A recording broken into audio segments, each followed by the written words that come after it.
What if I'm someone I don't wanna write? Hello guys, long time no see. My university exam session tried to end me. Luckily, it was unsuccessful in that endeavor. I'm glad to be back. I really missed making these videos. And anyway, welcome to my first video of 2026. This one's on a very recent thing that has happened in pop culture. So, yes, if you don't know me, hi, I'm Mara and I make content about everything pop culture related, and this video will be talking about Harry Styles and his recent tour announcement. So if you find that interesting, please keep on watching, consider subscribing, and maybe check out my other videos. And without further ado, let's get into the video. Harry Styles is back after a 4-year break, and I'm pretty sure all of you are familiar with the memes of what Harry did while he wasn't making music. I mean, running a marathon or seeing Pope being elected, and those are like the main ones that he did. I mean, his side quests were crazy.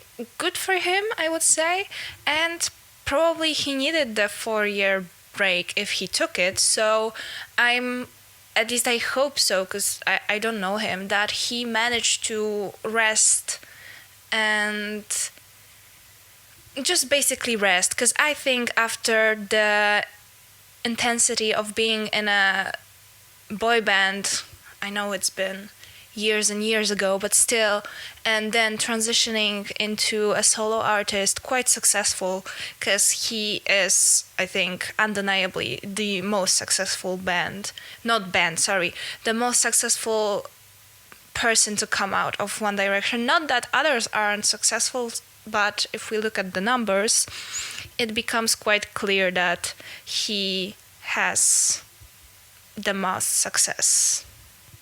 And I think it's quite obvious that his fans were excited. I mean, their idol had finally decided to return to the music scene, one in which he has a bit of influence over the music scene and over the performances and stuff. And as someone who enjoys his music, especially the first 2 albums, I would have to agree that I am quite happy that he finally decided to come back and release a new album.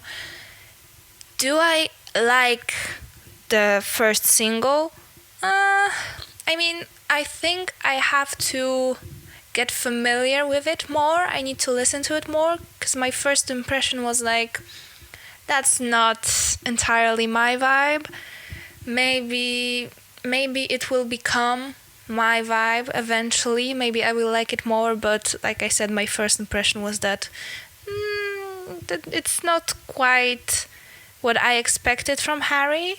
And I know he said that it's gonna be like disco inspired, but I don't know, it felt a bit weird to me. But it's only my opinion. Like, you are entitled to like whatever you like, and if you think that the new single is amazing, then good for you, and I'm really glad that at least you liked it. But his comeback was not entirely as smooth as one might expect, because Harry set the release date for his first single on January 23rd, which was the same day that his ex-bandmate Louis Tomlinson was set to release his newest album. And there was some commotion in both fandoms, which are, let's face it, interconnected, because, you know, both from One Direction, and usually if someone is a fan was / still is a fan of One Direction, they are also fans of the other guys. Maybe, you know, you might prefer one over the other, but usually you are pretty caught up to what is happening. And yeah, even Louis tweeted asking his fans for their support, because, like I said, figures and numbers clearly illustrate that Harry is the most popular member that came from One Direction. Combine that with the fact that he was absent from the music scene for 4 years, it was clear that Louis was, rightfully so I would say, afraid that the release of the newest single, Aperture, whatever, I don't remember the title, um, will kind of overshadow the release of his album, which was announced for months and months. So I kind of understand him, but at the same time, it's show business. You do what you have to do. Was it morally and ethically the best thing to do? No, but it's show business, and people basically only care to come out on top. Overall, the fans were quite disappointed. The consensus among them was that Harry should have waited at least a few days to let Louis have his moment. And in my opinion, that approach is kind of parasocial, and I have mixed feelings towards it. Like I said, on one hand, he could have waited. On the other, they are no longer in the band together, so he doesn't owe him anything. We don't really know if they even talk, and from what we've seen publicly, it's very unlikely that they are in any sort of contact with each other. So I know that Harry and his team probably saw the announcement, and yeah, they just decided that they're going to disregard that. Also, all press is good press. So if you announce that you are releasing your newest single after years of absence, and coincidentally it happens to be the same day that a guy that was in a band with you releases a whole new album, well, it's gonna gain some traction. And yeah, it's only beneficial to Harry. I mean, to Louis too, but that's in hindsight, because I think fans kind of decided to support both of them quite equally, because I think I saw that both of them debuted on the first spot on the UK charts, so congratulations to both of them. I think it's amazing. But yeah. And I will repeat myself again, but let's face it, the music industry is still a business, and profit is basically all that matters to those higher ups. If you don't make numbers, you're quite... It's gonna sound wrong, but you are useless. And we all know that basically anything that's attached to Harry Styles is going to make huge profit. So many of you probably thought that, okay, there was a bit of a commotion around the release date of the first single, but it will blow over, it will be fine, everyone's gonna forget about that in like a few days, whatever. But that didn't happen. Actually, the release date of the single was not the end of the controversy. Alongside the announcement of the fourth studio album, The World, and take that word with a grain of salt, we'll talk about why later, the world tour also got announced. Now it turns out that Harry will perform around 30 shows in New York City alone. I mean, cool, great. No one can forbid him from doing as many shows in one location as he wishes. Maybe the optics are just, the most beneficial to perform 30 times in Madison Square Garden. Probably the pay is the best. I mean, New York City, quite well-known and touristical place. However, European fans were left extremely disappointed, and may I add, for a good reason. So, the European leg of the 2026 tour will feature a total of, wait for it, 2 cities, Amsterdam and London. Yeah, because other places don't exist in Europe, and it's not like Harry previously did a tour that incorporated way more countries and cities. No, that didn't happen, right? Oh wait, yeah, it did. Oh well, I guess Europe in the minds of American executives limits itself to the Netherlands and London. And that's all I'm going to say. Well, I lied. I mean, I basically cannot shut up. So all of us have to agree that it is an amazing selection of locations, so diverse, and you have so many options to choose from. Okay, I will stop with the sarcasm now because it's getting too much. I'm so sorry. Anyway, so that was also a part of controversy. In fact, it is far from over. The next issue arose when it came to the ticket pricing.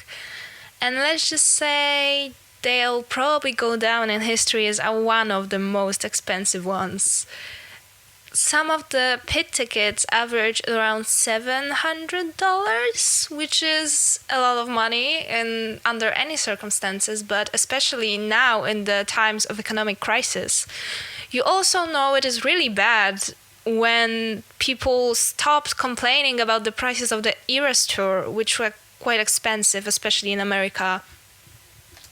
And as much as it pains me to say, we as fans cannot delude ourselves into believing that Harry Styles was not involved in setting the pricing. I'm not saying this to be a hater, I'm a fan myself, and I really wanted to attend his show, but the locations and more importantly, the pricing successfully destroyed that idea. I mean, the pricing of the tickets alone, it's a huge amount of money you have to spend only to get into the concert. You also, if you're an international fan like me, you have to add accommodation, transportation, probably food, from basic shit that you need to take care of while you're traveling. So unfortunately, it's a no for me. Also, another thing that annoyed me, am I the only one who thinks that it's a bit strange that tours nowadays tend to be announced before the release of the album that said tour will be focused on? How can you be sure if you want to go when you have no idea what the experience is even going to entail? Obviously, not every tour, not every album, but it has become kind of a practice, and I'm not a fan, to be quite honest. Like I said, I don't know what the album is going to sound like. I basically have to base my decision on this one single alone. But there are cases when the singles that are released prior to the whole album are not the representation of what the album is actually gonna sound like. I think the good example of this is Callum's debut album. I mean, the singles, I wouldn't say that the singles are the perfect representation of the album as a whole. So yeah, that also can be the case. And now I think the big question is, will the concerts become a thing that only privileged and rich individuals can enjoy? I would like to say no, but looking at the current state of things, I'm not too optimistic. In general, the whole concert culture has become extremely expensive and exaggerated. It's quite common to observe people prepare for months and months in advance, planning their outfits so that they fit the theme of the artist's concerts, which is great. I mean, look at the Eras Tour, people let their creativity run wild, assembling the most extravagant costumes. And they had quite a large selection of themes to choose from. I mean, 11 albums towards the end of the tour, not counting The Life of a Showgirl, because, the most recent one came out after. And just to be clear, I don't want to come across as some sort of killjoy. I did enjoy and still do enjoy watching the videos where people showcase their outfits and makeup looks. I think it's amazing. And they are very entertaining.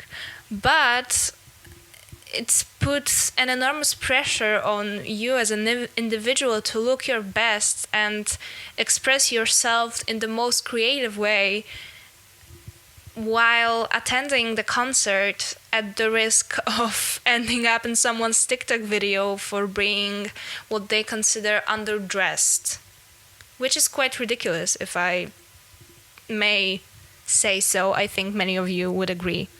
The costume thing aside, I think in the end of the day, it is just a harmless fun. Most of the times, the TikTok videos about someone being underdressed are kind of a rarity nowadays. I think it's people have learned it's not gonna happen anymore. At least I hope so, fingers crossed.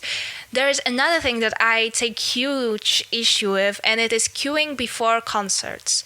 And I know it's normal to queue. When you wait in line, you automatically queue, but that's not what I mean. I won't mince my words. I think it's not normal to camp out for days or even several hours prior to the start of the show. It's a huge safety risk. The security must be present in order to protect the people who are queuing and staying there, which adds to the stress of an already very stressful job. So yeah, I don't think that queuing in this sense should even exist. What happened to just basically showing up before the concert? And when I said several hours, I did not mean 1 or 2 hours. I would say 2 hours plus is kind of insane. I remember hearing stories of girls camping out prior to, ironically enough, Harry Styles' tour, the last one, and they literally set up camp and stayed in tents for 2 whole days in the metro station. Like, sorry, not sorry, this behavior is not normal. I understand people want to see their favorites and secure the best possible spot. But maybe, and just maybe, we should try and figure out a different way, because at some point something bad is going to happen, and only then will people reflect on their actions and why it's bad, basically. Also, I don't know if anything bad has happened up until this point, but I haven't heard of anything, so I really hope it didn't, and I hope it won't come to that. But camping out before the concert is just inconvenient for everyone, from people working at the stadium to the security guards to other concert goers who then have to kind of have a bad time at the concert, because let's face it, if you camp outside without like showering and stuff, you're not going to smell too well, so then you are ruining the experience for people around you, because they cannot enjoy the show fully because they feel an odor coming from you. So I really think that this tradition needs to be buried. We don't need the camping out before the concert. We are leaving that in 2025, and I really hope that it's not gonna make its way into the 2026. Luckily, not all hope is lost. Some artists like Olivia Dean openly advocate for the lowering of the ticket prices in order to provide as many of their fans with the ability to enjoy their music.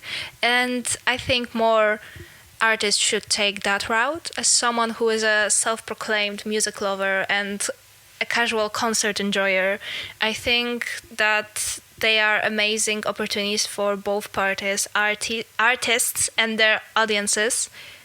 Experiencing music live gives it a whole new layer and understanding, which may completely change how you see the song or the artists themselves.